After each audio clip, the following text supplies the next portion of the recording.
Hello guys, and welcome back to the final episode of Survivor Palau, and all we've got left is the reunion, and then I'll be doing the rankings, which will be coming out in a couple of days time, so make sure you stick around and look out for that. But until then, we are going to get straight into the reunion. Now, in the last episode, we did see that Tom was the pretty undisputed winner of Survivor Palau. I think it was fairly obvious from about episode 3 or 4 that he was at least going to make it very far in the game, and the only way he would lose is if they managed to gang up on him and take him out of the game. But they didn't manage to do that, so he did win in the end in a 6-1 vote. We're still yet to see a unanimous victory, which is really interesting. I would have thought at least by now somebody would have had a unanimous victory, but it is what it is at the end of the day. So we're going to get straight into the episode. I'm super excited. I hope you guys are too. So let's get going, shall we? We have all 20 of this season's survivors back together.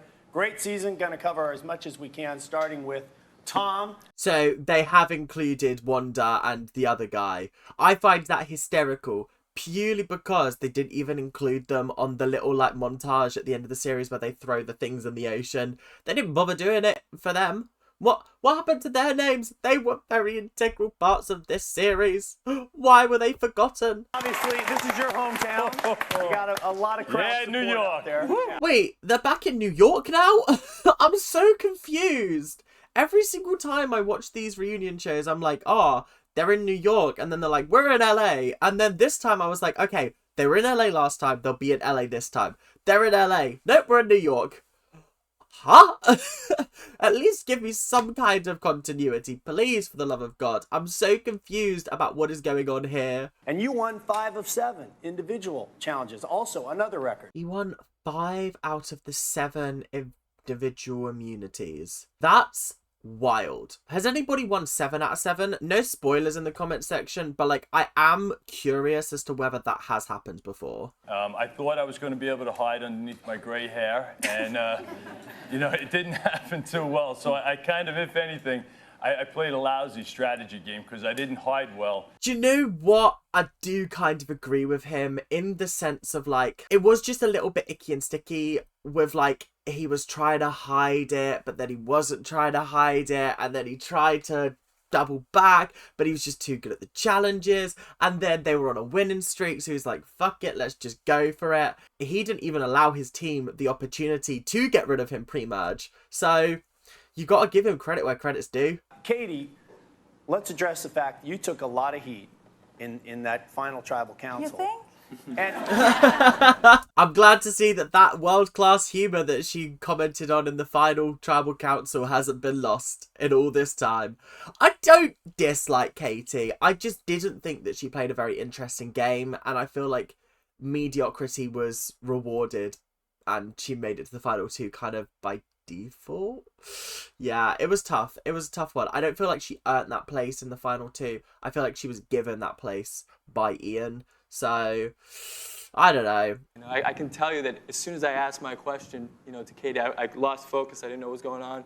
But as soon as we cast our votes, I went over and I gave, both of them a hug and a kiss, and I said, "Great game." His final question was brutal. It was basically like, how do you think that being pathetic and lousy and awful at the game helped your game? It was kind of brutal. I watched it and I was like, rah. Rah is all I can say at this point, because what do you mean? What do you mean that is your question? That's horrendous. why were you so surprised that there were going to be some people frustrated with you? Well, I wasn't surprised by Janu. I went in knowing I wasn't probably going to answer her question. So you went in and you were just like, regardless, I'm not going to be answering her question because fuck trying to get her vote. This is why I mean, like, Katie, I feel like she just dropped the ball so many times, because I think she cared more about getting to the end than she did winning the game. She should have been making sure that she played the jury strategy of making sure that everyone you vote off you've had a good relationship with. But I feel like she was just too concerned about making it to that final position rather than playing to win, and that's what Tom did. If you notice, Tom had a pretty decent relationship with every single person that went onto that jury. They might have been a little bit butthurt that he voted them out, but for the most part, every single one of them had some kind of bond with Tom, that he then played on in that final two, I actually think that he has a lot more strategy than he gives himself credit for. I just think he's a very personable person, and that allowed him to win over the jury. I didn't give it up. I mean, I knew going in, how many times did I say, I will not win against Tom. I tried to take him out. I love him, but come on. You can't beat this guy. Do you know what? Fair from Katie. She was like, I got to that final two position, and I was like, I know I'm second place. That's fine. I'm chill. I've got to sit here and take this grilling because that's the show. But I know I'm coming second place. I know I am. I know I'm runner up. You can't win against this motherfucker. I tried to take him out so many times. I took so many shots at him and all of them missed. How? And I would go through, you know, the line of that we were sleeping in. Okay, what's Karen's best move right now? What is she thinking? What is she going to do? And try to make my move subtly by assuming everyone else is playing logical and going to make the smart move. That's a very interesting way of playing the game. But like he said, he's assuming that everybody is playing the game logically. Some people in this game did not play the game logically. They played it emotionally. I like that strategy. That's a good strategy, you know. I'm impressed. So to be clear, you figured out he's going to wait till 5. I get him at 6. I was told that he was coming for me. I would have waited to 5 and then and still played. I was going to hold to that word also and just say, all right, we'll play to 5 and then we'll start the picking off. Greg's thinking one step ahead of everyone, but then Tom is thinking one step ahead of Greg, who's thinking one step ahead of everyone else. So technically, Tom's 2 steps ahead. I feel like that's a really good point from Jeff, where Jeff was like, oh, so you thought, okay, well, he's going to get me at top 5, so I got to get him at top 6.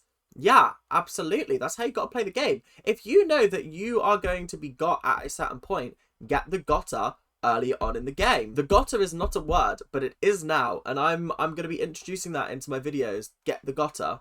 That is now official Survivor language, and I hope you guys are excited for that. Catch Get the Gotta on season 48. Suddenly, you become the most valuable person on the island. There are 2 here and 2 here, and you in the middle.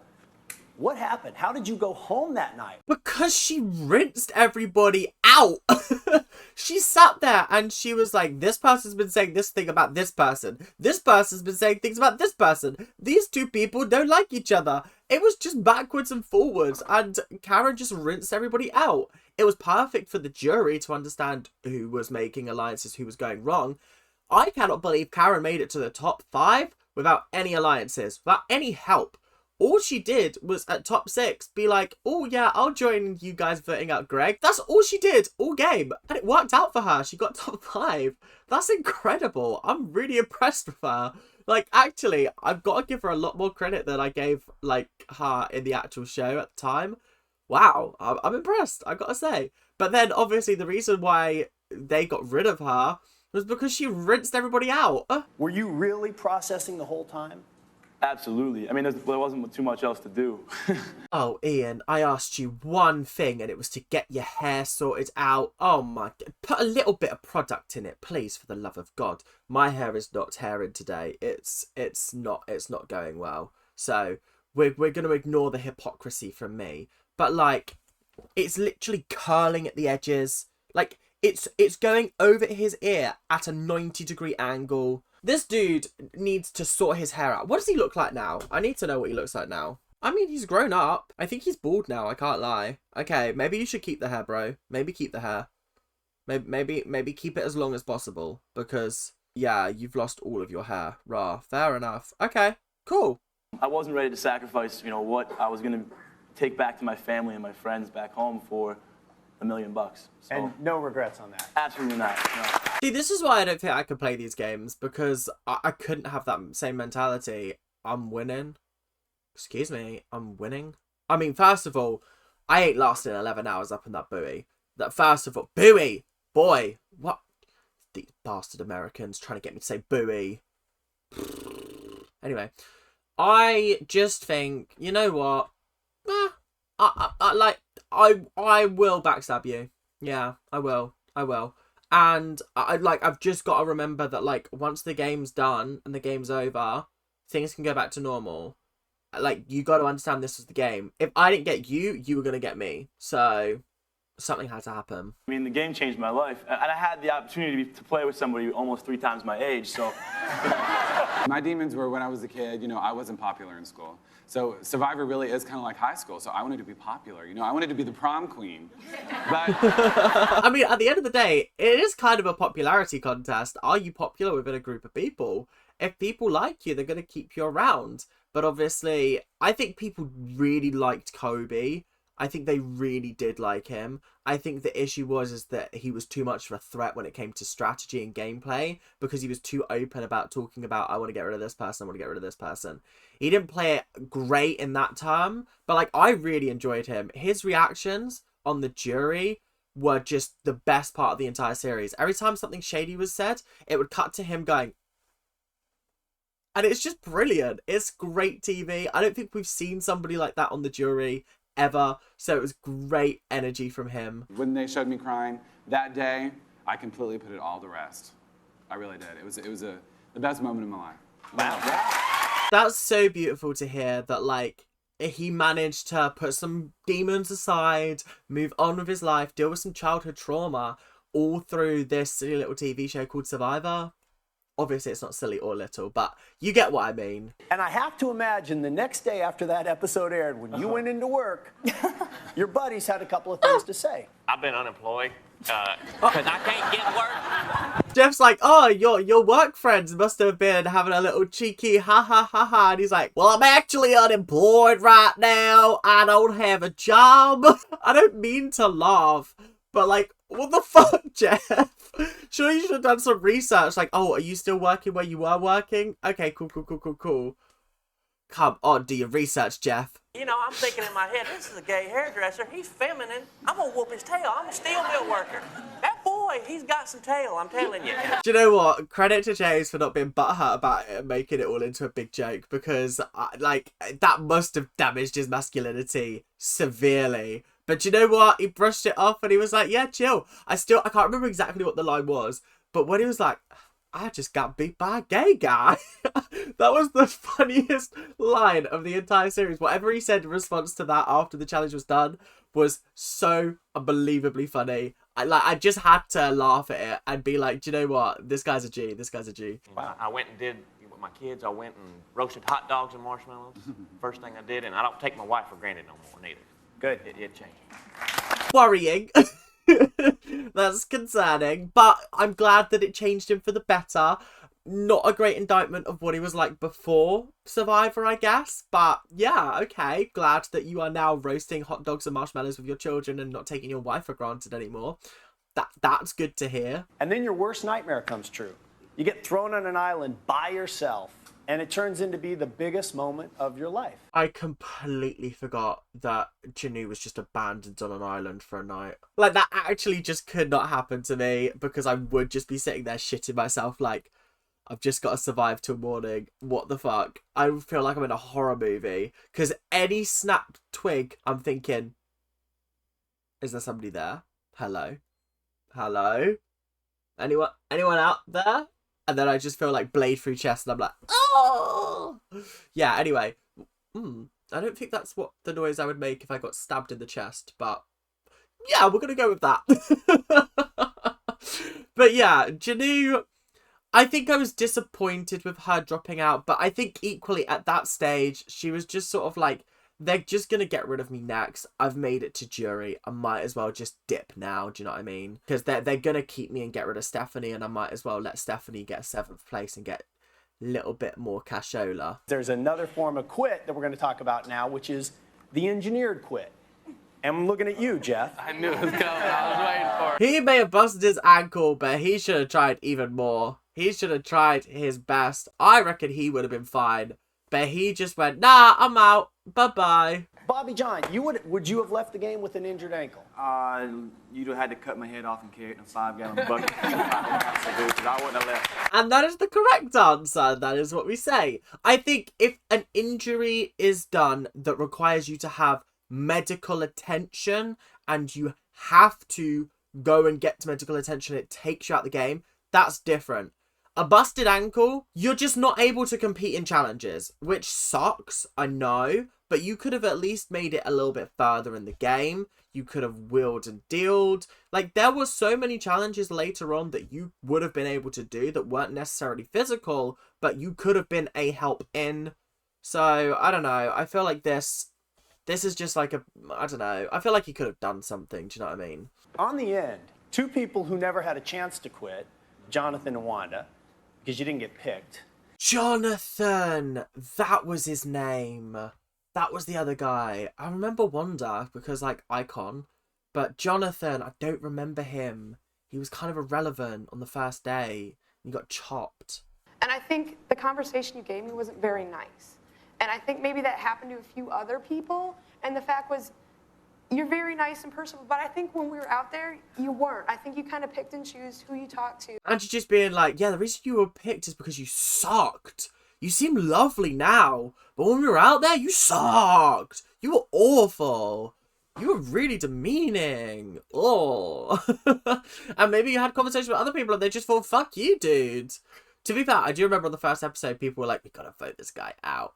I still think it would be absolutely hysterical if we went in to a series, there was no tribes, everything was individual immunity, there was just absolute chaos happening, and then you go to a tribal council and there's like 16 people sitting there voting, and then it's just absolute chaos because there are different alliances that are formed, different people targeting different people, who has the biggest alliance. Like, I just feel like it would be chaos. It would be absolute unadulterated chaos, and I would be so here for that. There was some pleasure in it, even though they had a couple of curmudgeons who managed to complain about it, and so they asked for a song, I Never Let My Fans Down. What an icon. She could not be more different from Jonathan. I'm so sad that we didn't get to see her on a series, because she seems like an absolute icon.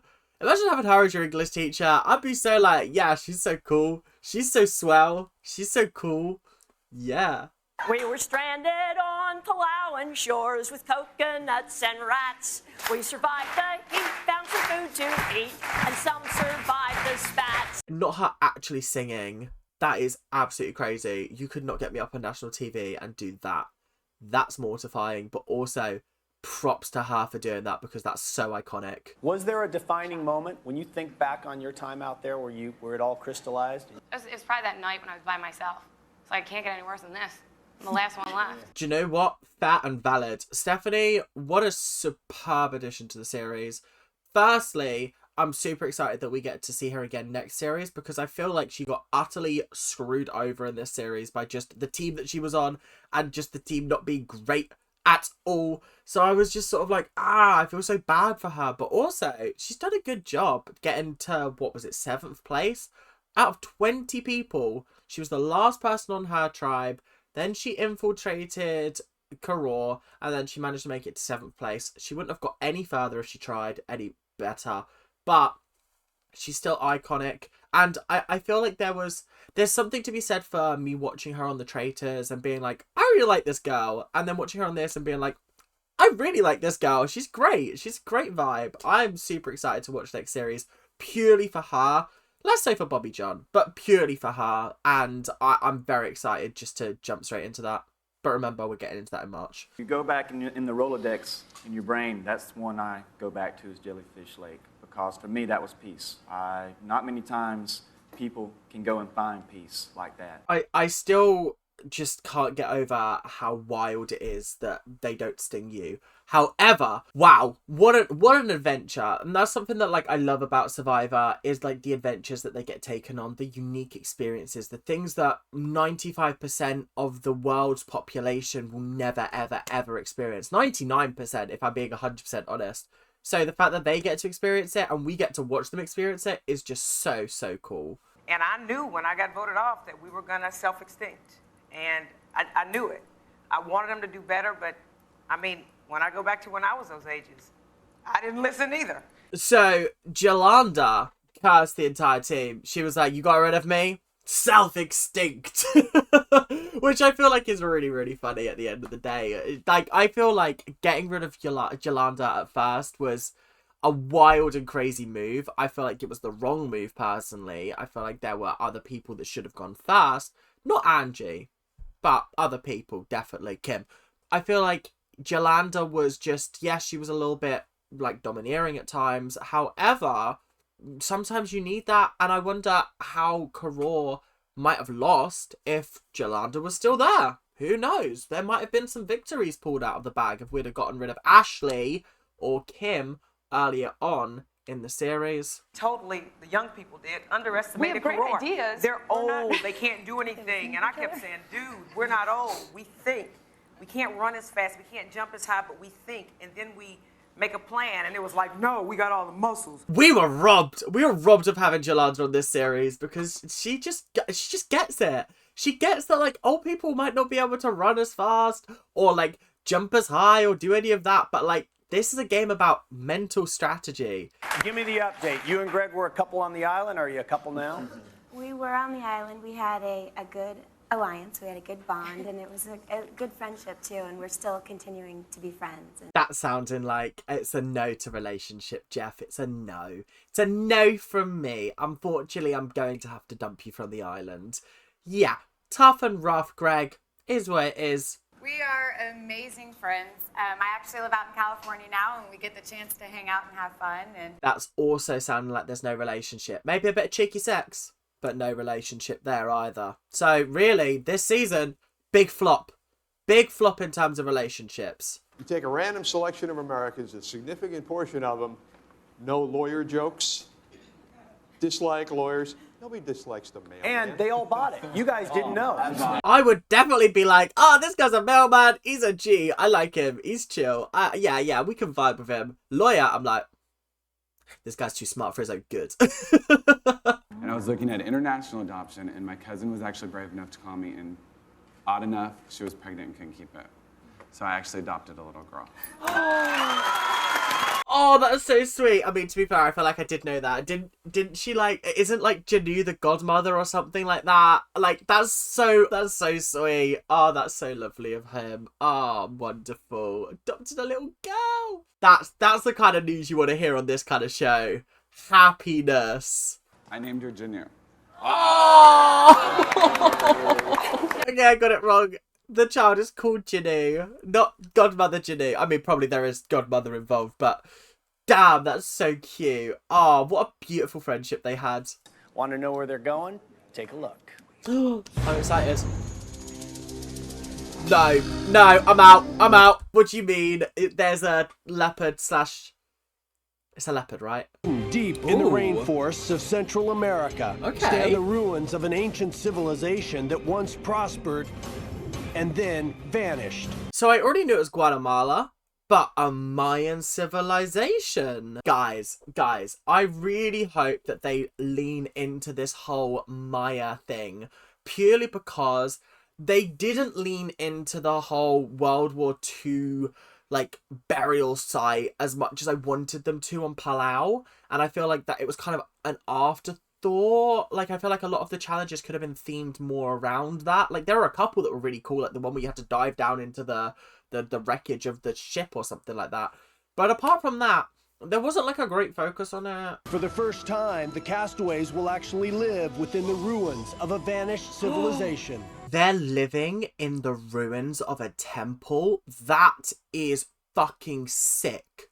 That's so cool. Well, that was fun. I enjoyed that. That was absolutely fantastic. I am super excited for Guatemala. We have one more episode coming for this series, which is just the rankings. Now, remember, I'm not going to be ranking them based on how well they played, because how well they played, well, I mean, you either win or you don't. So, what I'm going to be doing is I'm going to be ranking them based on how much I liked them. So, how much I enjoyed their presence on the show, how much I liked them, etc, etc. It'll be a slightly different list to my Traitors ones, which are purely gameplay based. But either way, thank you guys for watching. Hope you guys have enjoyed Palau. And make sure to like, comment, and subscribe. And I will see you guys at the start of March for the start of a brand new series. So, without much further ado, see you guys later. Keep on ranting. Bye now.